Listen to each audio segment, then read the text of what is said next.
ಪುಷ್ಪಾಬಾಯಿ ದೇಸಾಯಿ. ನನಗೆ ಕಣ್ಣಿನ ತೊಂದರೆ ಇತ್ತು, ಕಣ್ಣು ಕಾಣಿಸ್ತಿದ್ದಿಲ್ಲ. ಅದಕ್ಕಂತೇಳಿ ಇಲ್ಲೇ ಕರ್ಕೊಂಬಂದರು ನಾರಾಯಣ ದವಾಖಾನೆಗೆ. ಈ ಕಣ್ಣು ಆಪ್ರೇಷನ್ ಮಾಡ್ಯಾರ, ಭಾಳ ಚಲೋ ಕಾಣಿಸ್ಲಿಕ್ಕತ್ತದ. ಇನ್ನೂ ಒಂದು ಕಣ್ಣು ಮತ್ತು ಮಾಡಿಸ್ಬೇಕಂದು ನನಗೆ ಆಸೆ ಆಗಿದೆ. ಅದು ಮಾಡಿದ್ರಂದ್ರೆ ನನಗೆ 2 ಕಣ್ಣಿದು ನನಗೆ ಅನುಕೂಲ ಆಗ್ತದೆ ಅಂಥೇಳಿ ನಾನು ಹೇಳಿ ವಂದನೆ. ನಮಸ್ಕಾರ, ನನ್ನ ಹೆಸರು ಡಾಕ್ಟರ್ HY ದೇಸಾಯಿ ಅಂಥೇಳಿ. ನಮ್ಮ ತಾಯಿಯವರಿಗೆ ಕಣ್ಣಿನ ಸಮಸ್ಯೆ ಇತ್ತು. ಸುಮಾರು ಒಂದು 5-6 ತಿಂಗಳಿಂದ ಕಣ್ಣು ಸರಿ ಕಾಣಿಸ್ತಾನೆ ಇರಲಿಲ್ಲ. ಸೊ ಅದಕ್ಕೆ ನಾವಿಲ್ಲಿ ಬೆಂಗಳೂರಲ್ಲಿ ಮೊದಲು ಒಂದು 2-3 ಬೇರೆ ಬೇರೆ ಆಸ್ಪತ್ರೆಯಲ್ಲಿ ತೋರಿಸಿದ್ವಿ.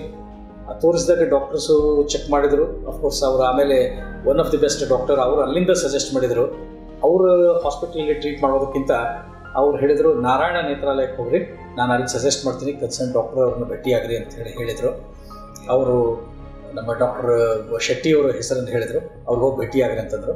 ನಾನು ಅದಕ್ಕೆ ಬಂದು ಡಾಕ್ಟರ್ ಶೆಟ್ಟಿ ಅವ್ರನ್ನ ಭೇಟಿಯಾದೆ. ಡಾಕ್ಟರ್ ಶೆಟ್ಟಿ ಅವರು ಇಮಿಡಿಯೇಟ್ಲಿ ಎಲ್ಲ ಟೆಸ್ಟ್ಗಳನ್ನು ಮಾಡಿಸ್ಕೊಂಡು ಇದ್ರ ಮೇಲೆ ಹೋಗ್ರಿ. ಆ್ಯಂಡ್ ಅವರ ಟೆಸ್ಟಿಂಗ್ ಪ್ರಕಾರ ಅವ್ರು ಹೇಳಿದ್ದು 2 ಕಣ್ಣಿಗೂ ಪೊರೆ ಬಂದಿದ್ದದ. ಸ್ಪೆಷಲಿ ಅದರಲ್ಲಿ right eye is more affected. ಅದಕ್ಕೆ ಇಮಿಡಿಯೇಟಾಗಿ ಇದನ್ನು ಆಪ್ರೇಷನ್ ಮಾಡಿಸ್ರಿ ಅಂತಂದರು. We were prepared also.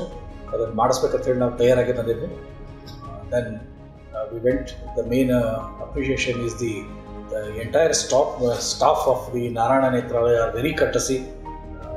ಈ ಹಾಸ್ಪಿಟಲಲ್ಲಿ ನಮಗೆ ಯಾವತ್ತೂ ಒಂದು ಆಸ್ಪತ್ರೆ ವಾತಾವರಣ ಕಾಣಿಸ್ಲೇ ಇಲ್ಲ. ಇದು ಒಂಥರ ಮನೆ ವಾತಾವರಣ ಇದ್ದಂಗಿತ್ತು. ಆ್ಯಂಡ್ ಯಾವ ಡೆಸ್ಕ್ ಟು ಡೆಸ್ಕಲ್ಲೂ ಕೂಡ they have not taken much time. The processing time was also very less and well organised. The most appreciable it's A paperless hospital. ನಮ್ಮ ಹತ್ರ ಯಾವ ಫೈಲ್ಗಳು ಇರ್ತಿದ್ದಿಲ್ಲ. ಆ ಬರೀ ಡೆಸ್ಕ್ ಹತ್ರ ನಾವು ಹೋದರೆ ವಿತಿನ್ 5 minutesಲ್ಲಿ we use to get the Q.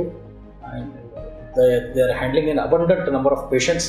ಅಷ್ಟು ಪೇಷಂಟ್ಸ್ಗಳನ್ನು ಒಂದು ಸಿಸ್ಟಮೆಟಿಕ್ ಆಗಿ ಹ್ಯಾಂಡಲ್ ಮಾಡುವಂಥ ಸಿಸ್ಟಮನ್ನು this is first time I have seen. Thanks to the entire staff and all doctors of Narayana. Thank you very much.